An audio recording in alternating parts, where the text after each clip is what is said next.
Aleister Crowley, the famous English occultist, a mystic, a ceremonial magician, an author, a poet and a painter, as well as a mountaineer. He rejected the morality of Western Christian civilization and sought out esoteric truths. He carried out mystical rituals, got involved in ritual sex. He was a member of several Freemasonic orders, although utterly rejected by the British establishment. Some people claim he even worked for British intelligence at one point. His unchristian nature gave him a bad reputation. Due to his conflict with Christian morals and ideas, many vicious and almost puritanical rumours were spread about him, suggesting that he ate human flesh, feasted on young virgins, and other such rumours, creating the picture of some occult master with a vampiric nature. Yet such claims were never substantiated. He trained in ceremonial magics, and eventually was drawn towards the philosophies of the East, Hinduism, Buddhism. While on honeymoon in Cairo in 1904, he claimed to be contacted by an ancient spirit. Supposedly this ancient being told him all he needed to know for his own holy book as a foundation for his own religion. The new holy book was called the Book of the Law, and his new religion was called Thelema.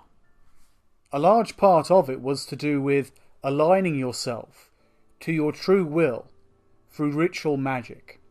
Over time, his belief became more established, and in 1912 he joined Ordo Templi Orientis, becoming the head of the British branch of that organisation. Through this cooperation, he spread his belief to Britain, to Australia and North America. In the First World War, supposedly he infiltrated the pro-German movement in America on behalf of British intelligence. After the First World War, he set up an abbey of Thelema on Sicily. He was condoned by the British press and later by the Italian government, who forced him out in 1923 due to his libertine activities, sex, drugs and ritual magic. Until his death, he spent time in Germany, France and England promoting his belief.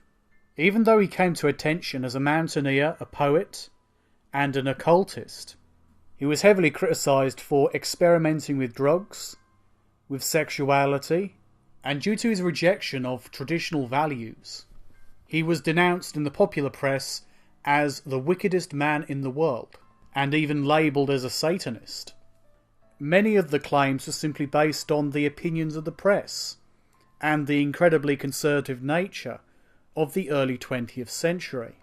The term Satanism, much like today, was thrown around by religious fanatics who couldn't deal with individuality and differences in a society so heavily emphasised by Christian virtue.